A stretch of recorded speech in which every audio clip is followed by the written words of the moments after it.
আসসালামু আলাইকুম। ভারত বাংলাদেশকে টুকরো করে দখল করার হুমকি দেয়, নিউক্লিয়ার বোমা মারার হুমকি দেয়, পারমাণবিক বোমা মারার হুমকি দেয়, আকারে ইঙ্গিতে এবং ডিরেক্ট ইনডিরেক্টভাবে অনেক থ্রেট দেয়। কিন্তু উপর আল্লাহ যে ভারতের উপর থ্রেট রেখে দিছে সেটা ভারত কি বুঝে? ভারতের এক পাশে চীন, বিশাল এক চীন, তার সাথে চোখ তুলেও দেখে না ভয়ে। পাকিস্তানের সাথে ওইখানে ঘেউ ঘেউ করে, আর বাংলাদেশের বর্ডারে এসে একেবারে বাঘ হয়ে যায়, সিংহ হয়ে যায়। আমাদের নিয়ে খেলা করছে ভারত। ভারতের 7 সিস্টার নিয়ে অলরেডি খেলা শুরু হয়ে গেছে। আল্লাহর কি লীলা খেলা! 7 সিস্টার নিয়ে খেলা শুরু হয়ে গেছে। সেটা বাংলাদেশ থেকেও হয়নি, পাকিস্তান থেকে হয়নি, চীন থেকে হয়নি, তুরস্ক থেকে হয়নি, ইরান থেকেও হয়নি। সেটা হয়েছে বিশ্বের সবচেয়ে বড় শক্তিধর দেশ আমেরিকা থেকে। শোনা যাচ্ছে ডোনাল্ড ট্রাম্পেরও একটু সম্মতি আছে। পান্নু সিং, একজন শিখ নেতা, আমেরিকান সিটিজেন, আমেরিকাতে উনি একটা ম্যাপ প্রকাশ করেছেন যে 7 সিস্টারের মধ্যে 6টা খ্রিস্টান ডোমিনেন্ট যে 6টা স্টেট আছে, রাজ্য আছে, এগুলিকে নিয়ে ডোনাল্ড ট্রাম্পের নাম হচ্ছে ট্রাম্পল্যান্ড উনি ঘোষণা দিয়েছেন। এবং অরুণাচল প্রদেশকে উনি দেখিয়েছেন চীনের ম্যাপের সাথে। চীনের দীর্ঘদিনের দাবি অরুণাচল প্রদেশ চীনের, এবং গত 1.5 বছর আগে শুনেছি আমরা অরুণাচল প্রদেশে 60 কিলোমিটার চীন দখল করে নিয়েছে, সেখানে ঘাঁটি বানিয়েছে, এখনও সে বের হয়নি। ভারতীয় এই মোদি 36 ইঞ্চি ছাতিওয়ালা এই মোদি অস্বীকার করে, অমিত শাহ অস্বীকার করে। ওদের যত বীরত্ব সব এই ছোট বাংলাদেশ, নিরীহ বাংলাদেশটার উপর বীরত্বগিরি দেখায়। এদিকে চীনের সাথে পারে না, পাকিস্তানের সাথে পারে না, সেগুলি এসে দেখায় বাংলাদেশের উপর। বাংলাদেশের মানুষের মধ্যে ভারতের প্রতি, এই নরেন্দ্র মোদীর এই বিজেপি সরকারের প্রতি বিশাল ক্ষোভ। নরেন্দ্র মোদীকে পছন্দ করে না, বিজেপিকে পছন্দ করে না, যার কারণে ভারতকে এখন বাংলাদেশের মানুষ বিশ্বাস করে না, পছন্দ করে না। বিশাল ক্ষোভ।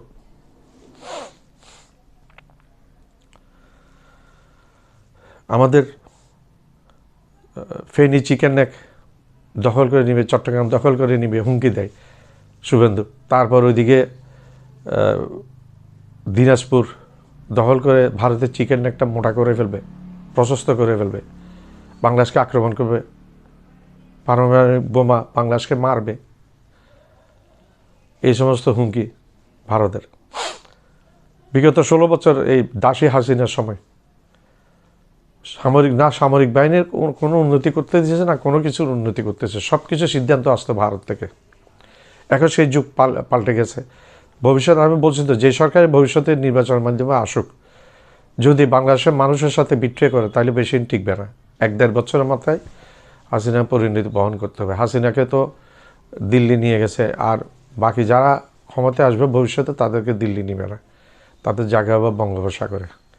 কারণ 3 দিকে ভারত যেহেতু নিবে না, বার্মা মায়ানমারও নিবে না, একদিকে চিটাগাংয়ের কিছু আছে, বাকি একদিক খোলা আছে, 3 দিক বন্ধ, একদিক খোলা আছে, সেটা হচ্ছে বঙ্গোপসাগর। বঙ্গোপসাগরের মাঝে গিয়ে তখন আত্মহত্যা দিতে হবে, আর কোনো উপায় থাকবে না। বাংলা মানুষ কখনোই মেনে নিবে না ভারতের দাসত্ব, আর জেনজি মেনে নিবে না ভারতের দাসত্ব। কত মারবে, কত হাসনাত আবদুল্লাহ মারবে, কত হাদি মারবে, কত সাজিদ আলম মারবে, কত মারবে, লক্ষ লক্ষ সাজিদ আলম,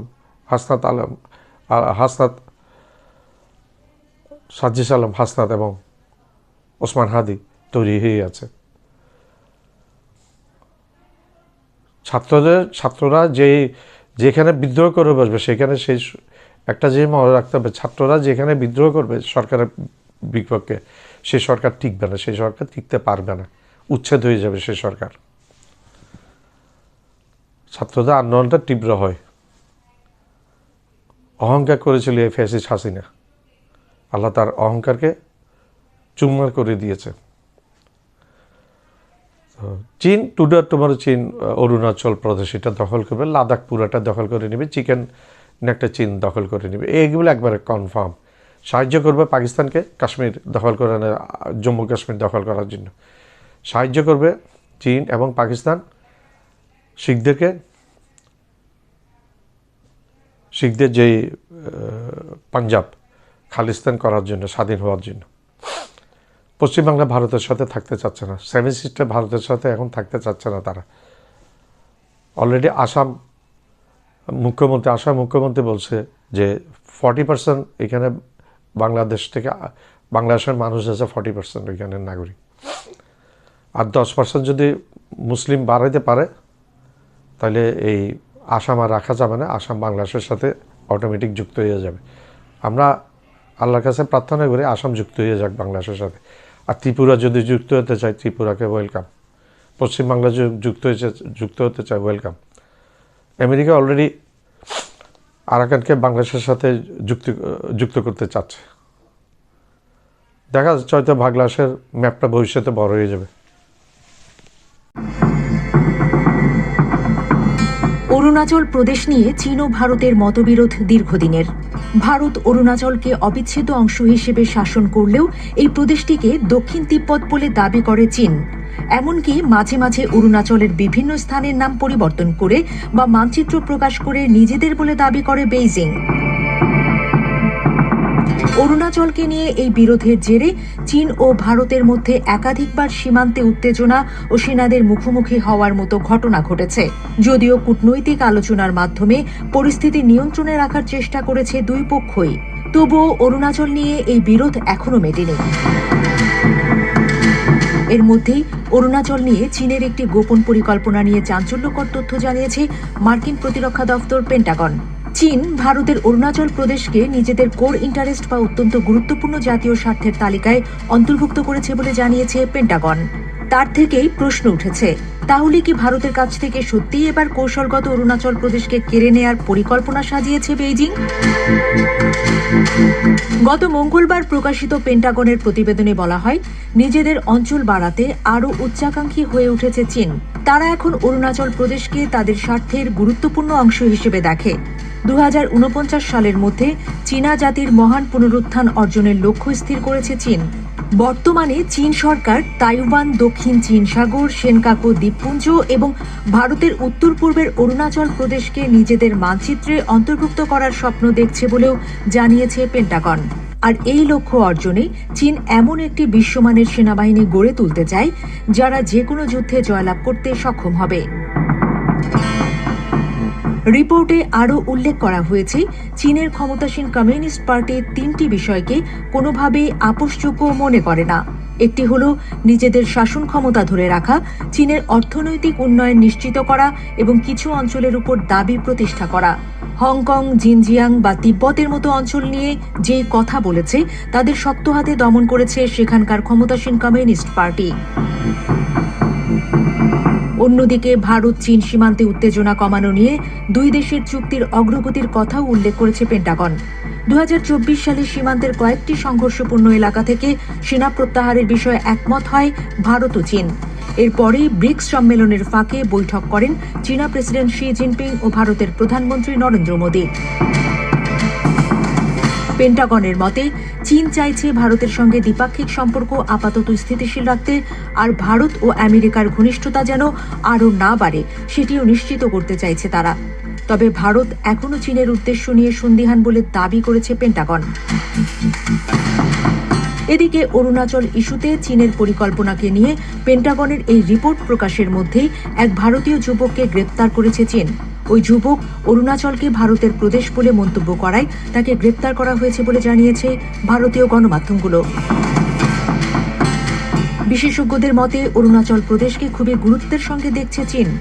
ভবিষ্যতে চীন অরুণাচলকে নিজেদের সঙ্গে যুক্ত করতে উঠে পড়ে লাগতে পারে বলেও মনে করছে তারা। আর এমনটি হলে প্রদেশটি সম্পূর্ণভাবে ভারতের হাতছাড়া হয়ে যেতে পারে বলেও মনে করছেন তারা।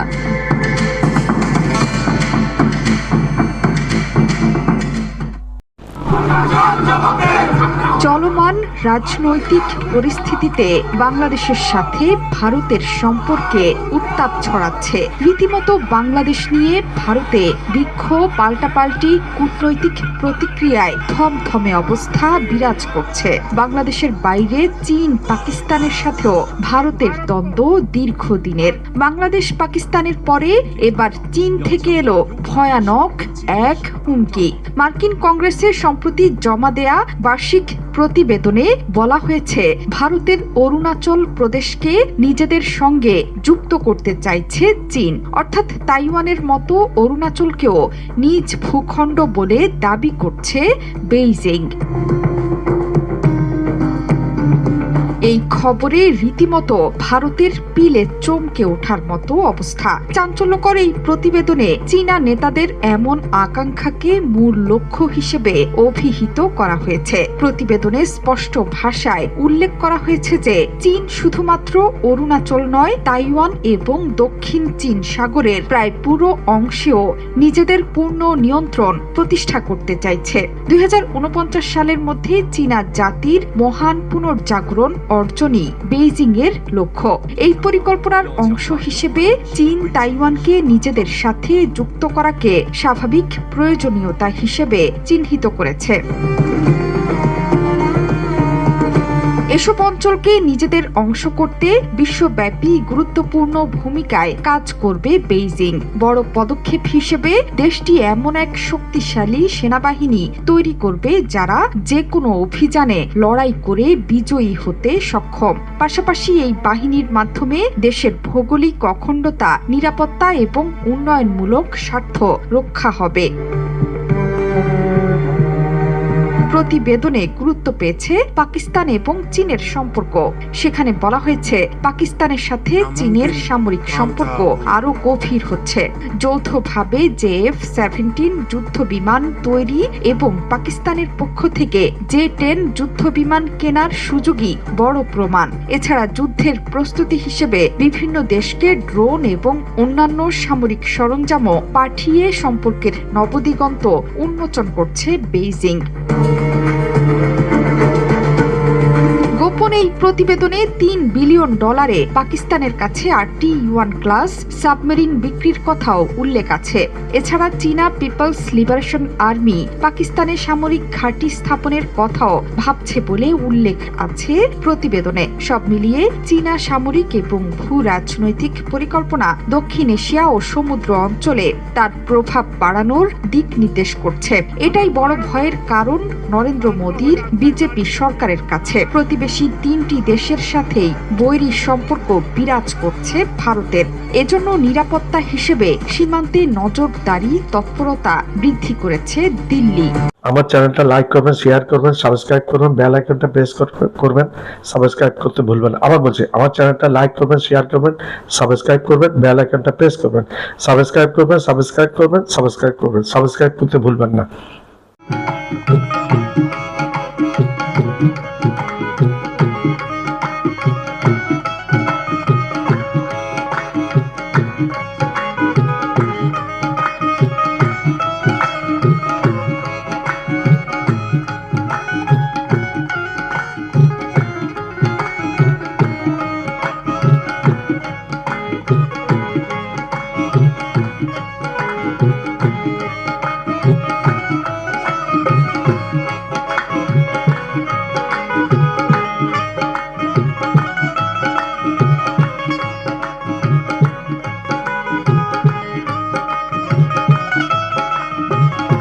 আমার চ্যানেলটা লাইক করবেন, শেয়ার করবেন, সাবস্ক্রাইব করবেন, বেল আইকনটা প্রেস করবেন, সাবস্ক্রাইব করতে ভুলবেন। আবার বলছি, আমার চ্যানেলটা লাইক করবেন, শেয়ার করবেন, সাবস্ক্রাইব করবেন, বেল আইকনটা প্রেস করবেন, সাবস্ক্রাইব